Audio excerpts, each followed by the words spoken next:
বনাই দিলা আপনি এখন ঘৰ আপনি এখন ঘৰ সদস্য কাৰণ তুমি মোৰ পৰিচয়টো মনত পেলাই দিলা অনন্যা মাইনী এতিয়া সেইবোৰ কথা ভাবি মন বেয়া নকৰিবা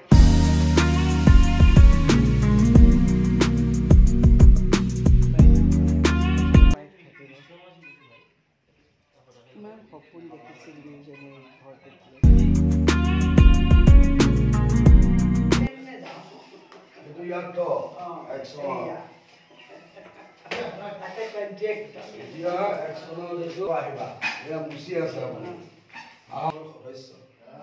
আপুনি আমাৰ লগত নথকাহেঁতেন মায়ে ইমানখিনি সপোন কেতিয়াও পূৰণ কৰিব নোৱাৰিলে তথাপিও দেউতাৰ এটা সপোন আপুনি নথকাহেঁতেন মায়ে ইমানখিনি কাম অকলে কৰিব নোৱাৰিলেহেঁতেন আপুনি আমাক মৰমেৰে আৱৰি ৰখাৰ বাবেহে মায়ে দেউতাৰ সপোনখিনি পূৰণ কৰিবৰ কাৰণে সাহস কৰিব পাৰিলে কেতিয়াও দেউতাৰ এটা সপোন এতিয়াও সপোন হৈ ৰৈ গ'ল পেহী আপোনাৰ মনত আছে দেউতাই যে ঘৰৰ এটা ডিজাইন নিজে বনাইছিল আৰু সেই ঘৰটোৰ পূজাৰ দিনাখন যে মই ৰঙা ফ্ৰক এটা পিন্ধি গৈছিলোঁ সেইখন ঘৰৰ যদি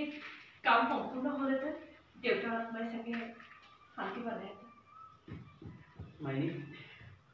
মাইনী এতিয়া এইবোৰ কথা ভাবি মন বেয়া নকৰিবা দাদা সেই সপোন পূৰণ কৰে দাদা সেইখিনি আশা পূৰণ নোহোৱা হ'লে মই দেউতাক বেছি কষ্ট পালেহেঁতেন কিমান যে সপোন দেখিছিল দুইজনে সেইখন ঘৰৰ বাবে বাৰু এতিয়া এইবোৰ কথা চোৱা বাইদেউ এতিয়া এইবিলাক কথা গম পালে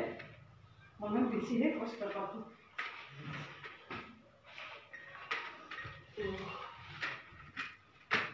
টুপি পাবলৈ লাগিছিলে